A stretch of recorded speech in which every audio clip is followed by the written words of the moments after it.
My fear has always been that a woman is going to fall through the cracks. For more than 40 years, Antigonish Women's Resource Center has been a place of safety, support, and connection for women, youth, and families in our community. There's no shortage of knowing what we need to do. You're listening to the One Door podcast. One Door, a first-of-its-kind collaborative hub. One Door that will ensure women and families can access coordinated wraparound support in a safe, dignified, and supportive place. In this episode, we are joined by Anita Stewart, Executive Director of the Antigonish Women's Resource Center, Natalie Leonard, Consultant and Engineer, Founding Partner, Passive Design Solutions, and Barbara McLean, former Senior Executive with the Toronto Police Service and co-chair of the campaign.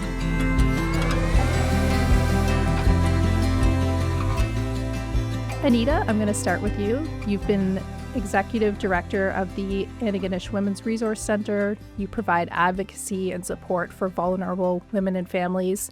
You've been doing this type of work for nearly 30 years. What can you tell us about the center? Thanks, Alex. So the Antigonish Women's Center is a grassroots community-based organization. We've been in existence for almost 45 years.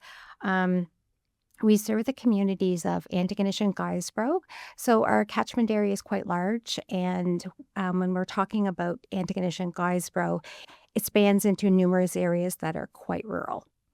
Our work is rooted in supporting women and their families and gender-diverse folks, especially when they're navigating intimate partner violence, gender-based violence, have mental health challenges, poverty, addictions, housing insecurity, and systemic barriers.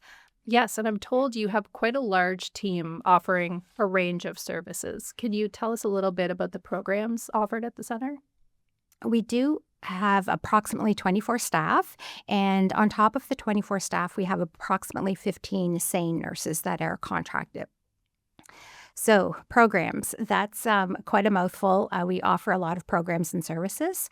So we have several trauma therapists. We have 4 support workers. We have an outreach worker who goes into rural communities and provides support in those rural regions so women don't have to travel to our satellite office in Guysborough or come into Antigonish. We also have Healthy Relationships for Youth, which is a really important school-based program. Out of the Mass Casualty Commission findings, it was noted that that program actually touched on several of those recommendations. We received funding from the province to expand that program province-wide. Oh, that's wonderful. That's definitely something I want to come back to, is those recommendations and where we stand on them today. My understanding is that many of these programs have been designed to overcome some of those barriers that are specific to rural women in rural life. So that outreach program sounds like it's designed to hit that mark. Is that something that demand is increasing for, or they're looking to expand? Yes, for sure. I would say just the nature of where we are in Antigonish, although Antigonish itself isn't rural, we do serve a lot of the rural communities in and around Antigonish. So a lot of people do travel into Antigonish. It might be like 40 minutes or 35 minutes, whatever the case may be. And there is an increased demand for services for sure. Mm-hmm. Tell us about the One Door model. The One Door model came about when I was meeting virtually with 2 of my consultants, and I was probably maybe on my soapbox that day and ranting a bit. And one of my concerns has always been a woman not receiving services when she walks through our door, not receiving enough services and all the supports that she may need. My fear has always been that a woman is going to fall through the cracks when she leaves our space. So I feel that a woman should be able to walk through one door and receive as many services that she possibly needs. So with the One Door model, there will be fewer logistical barriers. So when services like counseling or medical care or legal advocacy are spread across different areas and different locations, clients have to travel to multiple different locations and multiple different appointments, often having to take time away from work, and it may be unpaid depending on what job you're in. A single location means that only one trip may be necessary. And in our new center, under the one door model, it will be easier to do same day appointments. So if a woman is stepping in for an appointment with her trauma therapist, she can then pop over to the Lindsay's clinic and see the medical practitioner. And then she may need to go upstairs and do a yoga class, or go downstairs and talk to one of the women's support workers. And that can be done in a relatively short period of time. The second reason I know that our one-door model will work is it will make for easier system navigation. So support systems can be confusing, especially if someone is in crisis. When services are fragmented, people often don't know where to start. They get referred from one agency to another agency, and it can be daunting. With integrated services like we will be providing at the one door with the one door model rather. Intake can happen once. Victims don't have to retell their stories over and over again. Staff can guide clients internally to their other coworkers, and there can be case conferences that can happen internally with the client and for the client. The experience will feel more like coordinated care rather than clients feeling like they're going through this wild and crazy maze. The third reason I feel strongly that our one-door model is on par and will work is the reduced emotional and psychological burden. For survivors of violence or trauma, repeating their story multiple times is re-traumatizing. We need to minimize how often clients need to retell those experiences. We need to wrap services around them, like a warm hug, if you will. We need to create a more supportive environment and less institutional. We need to improve accessibility and inclusivity. And with our new building, as I mentioned, it's purposely designed with Natalie and her team. Every square foot of that new building will be handled with care and built with care, and with keeping in mind who we will be serving and who that building will serve. And of course, last but not least, in my soapbox, a stronger continuity of care. Clients often need ongoing multi-step support. So when everything is in one place, it's easier to attend follow-up appointments. The transition between services is just smoother, especially when they're housed under one roof. Long-term relationships are form, and there's that trust and there's the bond between service provider and client, providing that holistic approach. So bottom line, the one-door purpose-built center doesn't just make things convenient. It directly addresses structural, emotional, and systemic barriers. It also helps ensure that people can access support earlier, stay connected to support workers and services, and receive more comprehensive care. And in the end, that leads to better outcomes. And that's what it's all about, is ensuring better outcomes for folks. What is the need that's driving this project right now? I think there's multiple needs that we are seeing in community, but even more just in our own physical space. We are busting at the seam where we have multiple people sharing offices. And there's also an increased need for services and support in community. That's our goal, is to provide support and services and to identify gaps in whether it be healthcare, addictions, mental health. We see a lot of people falling through the cracks, and there are gaps within healthcare and within addiction services and mental health supports. And if we're able to be that vessel that gets them to a better place, then that's what we want to do. And we have the capacity, we have the knowledge, we have staff that are brilliant, and more importantly than being brilliant, they're so compassionate and driven, and that's what gets them up in the morning, and they come to work, and they're not doing this work because they're getting rich. They're doing this because this is a way of life for them. It's a life of service and helping people get to a better place. Barbara, anything to add on that one, on the need driving this project? When I look at the discourse that's out in the world right now, the divisive discourse, the challenges that people are having, just with, price of food insecurity, the cost of living. I look at the social determinants of health are also the social determinants of crime and disorder. And what the center does is it helps those who are in need, and it can be a very for now, not forever. That's the thing I think is important. People need services to help them get over some of the challenges that are happening today in terms of just living our lives. So the center really, the center's key to address some of the needs that are pretty acute in our communities right now. We've got the high cost of gas that's happening because international concerns are really influencing sort of local challenges. You got food insecurity, access to health, access to mental health resources, access to women's health information, access to resources for newcomers, for current residents. And so when you address those social determinants of health, you're actually also addressing the social determinants of crime and disorder. And when you do that, you make our community safer for everybody, not just those who are using the services, but those who live around those who are getting that additional support. Dose again.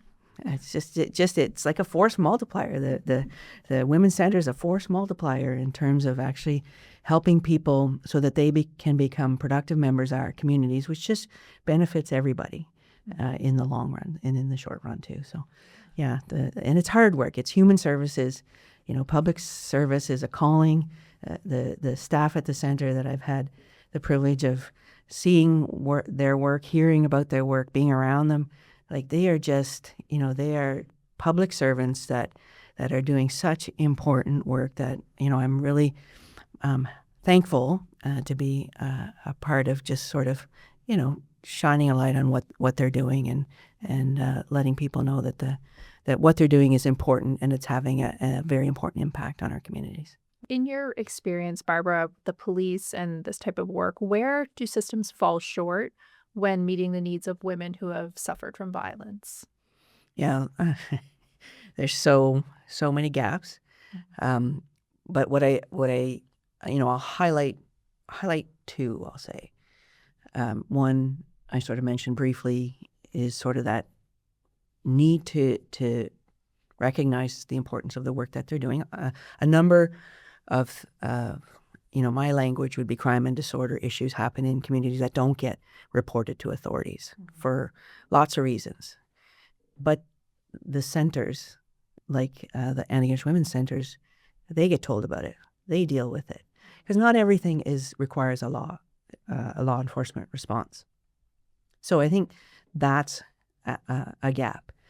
The second is what I call the no-do gap. Mm-hmm. We know what we need to do. As part of the Mass Casualty Commission's work, there was an environmental scan of recommendations in areas that were consistent with the mandate. And the commissioners were handed a 8-page mandate to look into various social challenges that were really issues for this country long before the mass casualty in 2020.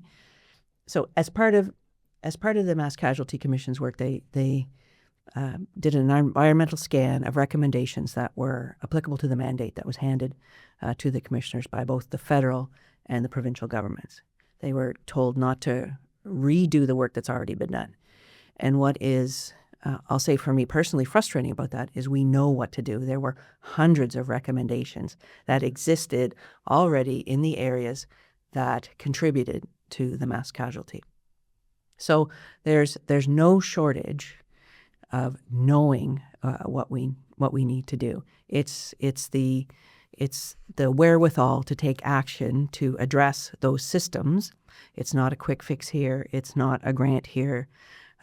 Or there, like it's not a Band-Aid. It really requires a whole of society approach to look at, and I'll say, having read the Commission's report a couple of times, it really is a roadmap. It's a blueprint, playbook, whatever adjective you want to use, that tells us how we need to go forward to make our community safer and more well. to prevent mass casualties, to recover faster. When they do happen, it really is the wherewithal to kind of do that work, to recognize the importance of not just our traditional, our typical first responders, but to recognize, elevate, and sufficiently fund the work of centers like the Antigonish Women's Centre, who are every day doing things on our behalf in our communities to make our little corners of this world safer and better places to live, work, Absolutely. and play. What does this new version of the center symbolize for you? For me, and more importantly for folks in our community and surrounding communities, it symbolizes hope, for sure. And for those that need maybe rebuilding their lives, we're there to help them through that and through that journey. And what about you, Natalie? Same question. Yeah, for me, it symbolizes the power of a vision of one relatively small group to create something that serves the needs of everyone that will use this building, but also serve the greater need of the community, the environment, our impact on the planet. We need more leadership to demonstrate what's possible, and so for me, it's that vision of leadership towards sustainability. Wow, thank you. And Barbara, what about you? Well, other than public safety and community well-being, which are things I've dedicated my professional life to, I'll say inclusion, because there are people in our communities.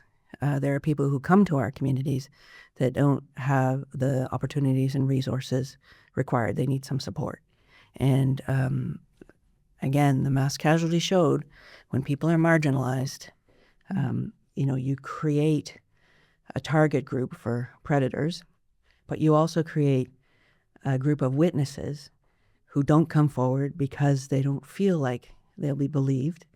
They don't feel like they'll be supported. In fact, they may even feel like they'll be re-victimized again. And so when I look at this design of this building so far, I see inclusion, and I see all the things that are great about this province and this country, about welcoming people and supporting people. We are stronger. We're stronger together. We've had numerous lessons of that, and I just see the best of what this province really stands for. Okay.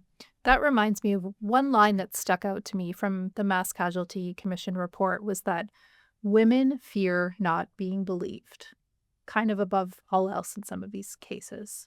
How did that sentiment shape some of the recommendations that came from the report? Yeah, absolutely. It was part of our investigation that there were people in the communities who had information, people who identify as women, as men, non-binary, who had information, and because they weren't included, they didn't feel like they could come forward. And so that takes away from all our safety. We get very emotional, as we should, when violence happens in our communities. We get less emotional, and we seem to accept that everyday violence happens in our homes. Right.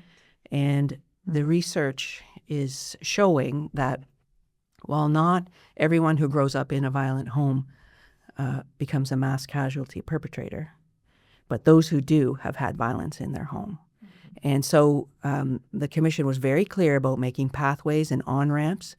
And again, it goes to the value of the work of centers like the Antigonish Women's Centre are doing to create those opportunities for women to come forward, to have options, to take ownership of their situations, to empower them to do something, to be believed, so that their situation can be improved for them. So you're speaking about inclusion as prevention. Inclusion as prevention, as our values in action, as the right thing to do. And I say to people, if you don't want to, be inclusive because because you don't think it's the right thing to do, be selfish. It is the right thing to do. If you don't want to do it for someone else, do it for yourself. For a pragmatic approach, if any. Because we're all safe. We're all safe. We're safer. We have better solutions, better policy, better services that make our communities better places so that people can realize their potential. And let's talk a little bit about our raison d'etre, the One Door campaign, and the potential new build for the center. Natalie, can you tell us a little bit about the plans for the new build of the Women's Center? Yeah, I think the first thing I'd like to say is how honored we are to be part of the design team and leading the design team with Anita and her staff. We're really interested in working in projects that are good for the environment, but also that have some social impact for the good as well. So for us, being part of the project serves both of those values within our company. And in the last year or so, we've been working hard to gather all the requirements from the users, the caregivers, the providers, and basically making boxes that will serve those needs. And Anita's has a really strong vision around being a leader in sustainability as well, and that I think is twofold from my point of view. The first one being that we need leadership to show communities what can be done within a reasonable budget to do better for the planet. And so there's a really strong commitment to that. And then there's a very clear vision around the spaces and how they have to serve the clients. And I would say the key parameters of the design brief would be accessibility, not just for people in wheelchairs or limited mobility. Folks that may have experienced trauma need to enter a safe and welcoming environment. And then, as Anita talked about, there's this movement of the staff between programs and referrals throughout the system. So the spaces need to be separate and private for the delivery of service, but they also have to be connected in a way that is efficient for the staff to use those spaces effectively. So we've taken all of those requirements and developed the building to this stage, which we have the spaces laid out, we have the exterior style of the building completed, and we're now in the next phase of development of the design, where we've brought in the consulting team to start to do things like design the heating and cooling system and design the wayfinding and signage that'll be part of the building, the structural engineering, the civil engineering, all the components that we need so that we can get a set of drawings that a builder can then build. Wow. A huge component of this is the passive design of the space. Can you tell us, for those who don't know, what are passive design principles? Yeah, and I was really fortunate to kind of come upon the passive house movement about 17 years ago now, I guess it is, and it really attracted me because it's a very sensible approach to energy efficiency. We've used the passive design approach as the most practical path to achieving net zero. And net zero means that the building is producing as much energy as it uses over the year. And we're really lucky in this province that Nova Scotia Power has a net metering, which allows us to sell power in the summer when we don't use it all, and then buy it back at the same price in the wintertime, achieving an annual net zero performance. So we use the passive design principles to create a super efficient building, so there's enough room on the roof to get enough solar panels up there so that they can create as much energy as they use in the year. Wow. And can you speak to some of the requirements that have been given to you by those who work at the center as ideas that helped shape the design?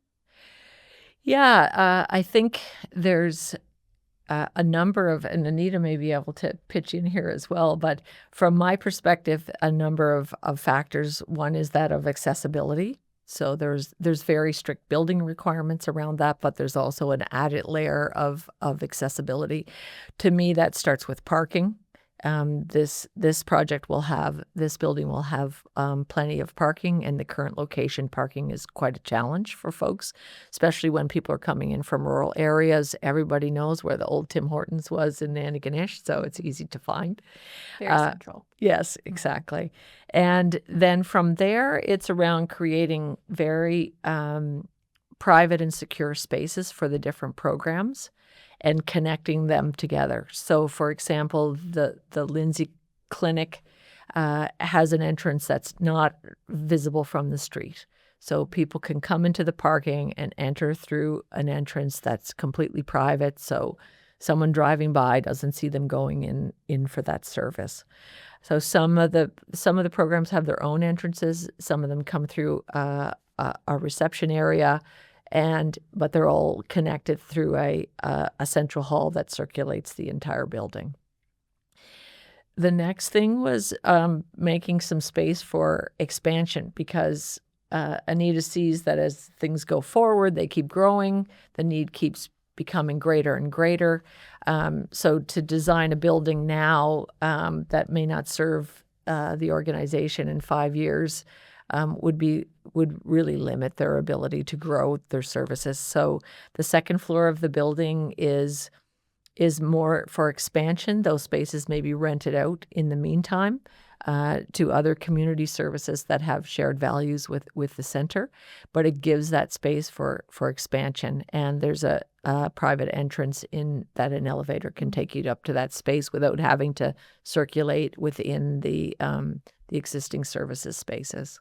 So in addition to the energy efficiency, I think one of the main requirements that came from Anita is that the spaces have to be warm and inviting, and more like a home than an office building or a doctor's office. And it sounds simple, but it will take some careful consideration during the design to create that feeling in a bigger building, and still have the efficiencies within the building for the staff. It sounds like there's a lot of moving parts when it comes to funding these programs, and then the logistics of getting training and expansion all brought together in one. And Barbara, I'd love to get your perspective on this, some of the challenges in accessing funding for some of these community-led initiatives. Yeah, I think, my time on the board at the center, opened my eyes to the work that they're doing and under the challenging conditions upon which they're doing. One of those challenging conditions is insufficient and unstable funding. So they're making things work to the best of their abilities when they're inadequately resourced and inadequately spaced. And I think when I look at sort of my several decades in public service, particularly in policing, and my time with the Mass Casualty Commission as its investigations director, I had a chance to work and dive deep into some of the causes of violence, of inequity in our communities. And I think it really stems from not recognizing the work of grassroots organizations like the Women's Center and their importance in the public safety system. And I say public safety is a system. We tend to think of our more typical first responders, of paramedics, firefighters, police, where they're very visible, doing very visible work in our communities. But we don't think so much about the grassroots organization and the importance that they're contributing to safety and well-being in our communities. And the commission really called that out, that their work needs to be respected and put on par with our more typical first responders. And that's a bit of a perspective gap, I'll say, that I think feeds into that lack of recognition, that feeds into that lack of stable and sufficient funding. So it requires a paradigm change, a thought change. Now, I'm not saying the work is equal. It's not. The same. The importance of the work that community agencies like the center doing in our communities is as important. What do we say to try to get someone to understand and see this type of work as being that impactful and important? Yeah, I think the work of the center and similar grassroots agencies really does speak for itself. I mean, Anita mentioned that the center's been around for almost 45 years. And if you look at, on their website, the Her Story archive, you see the center from almost day one, minute one, working on the issues that were in the mandate that the Mass Casualty Commission had to look at. There are news articles, there are academic articles, but what you see is a historical timeline of how they've been on the front line of advocating for community safety and well-being for almost 45 years. So you're backing a winner when you support the center because they've been there for almost 45 years. They know their stuff. They're a known quantity. And so I would also add to that while the center is physically located in Antigonish and serves the counties of Antigonish and Guysborough, their influence goes well beyond that. The center's part of a network of 9 other women's centers around the province. They share best practices. They advocate at the provincial level and the national level. So the influence of the work that Anita and her team are doing go well beyond the boundaries of Antigonish and Guysborough County. And they make, quite frankly, they make life in our communities safer and more well. And that really needs to be, I think, emphasized, particularly when there's so much work to do. And, to think that space is an issue that's preventing people's needs from being addressed. Like that's just offensive in its own set there. Anita, I'm curious. For those listening, there's so many who are aligned with this type of work or the cause behind it. What could they do to help support the center in this new initiative? I guess first and foremost, understand what our vision is and then just start talking about it and talking about the need and how important it is to have this one-door hub for hope and rebuilding. I think that's probably the most important thing that people can do in our community, and not just our community, but surrounding communities, is talk about the need and how this could be impactful, maybe not for their lives, but for folks that they know. Yeah, it sounds like the onus is on you to be incredibly creative with the way you're going about this. So I wanted to ask Barbara, because you touched a bit on advocacy at the national level for projects like this, and what sort of challenges lay ahead with this project? Well, I think it's a lot of like what we've all said around this building, that it's one, the search for funding. It's the services that are delivered by the center is in just listening to how they're going about the consultations for the users of the building. You'll get a better design.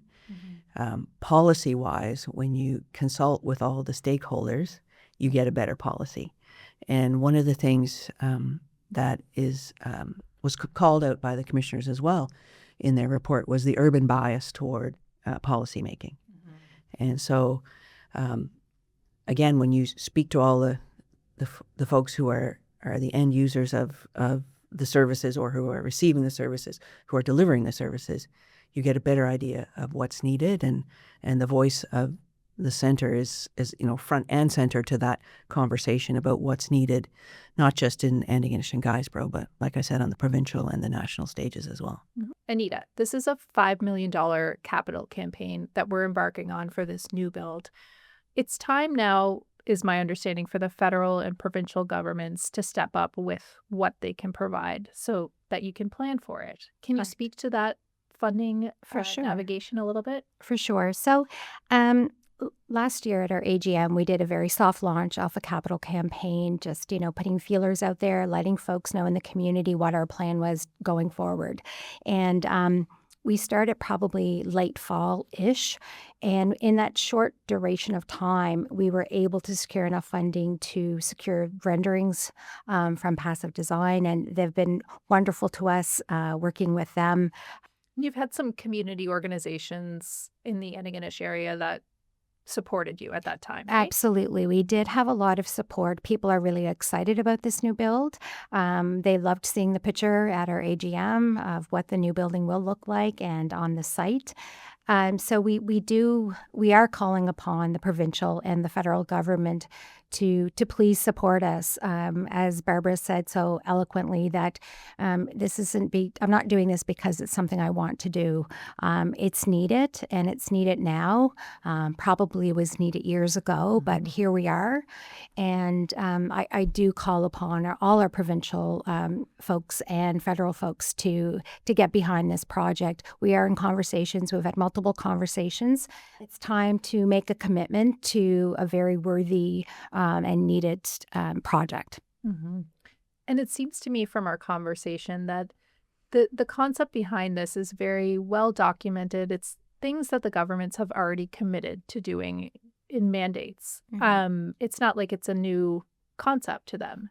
No. It's, in some regard, it's holding them accountable to those mandates that they've already expressed interest in committing to.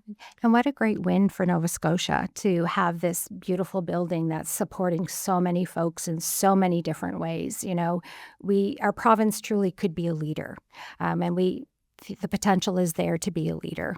Mm-hmm. Thank you so much, ladies. The information you shared with me today, the work you're doing is undeniable. Your passion and expertise comes across with everything you shared. And this was a lovely conversation. So I want to thank you all for being here. Thank you so much. Thank you. Thank you for having us. Together, we're building a healthier and safer future for generations to come. Your support will help create a safe, supportive, and empowering space where women, elderly, families, and youth can heal, learn, and thrive. To donate, visit onedoor.awrcsasa.ca. Every contribution, no matter the size, directly supports programs, services, and spaces that foster dignity, care, and community strength across rural Nova Scotia. Thanks for listening.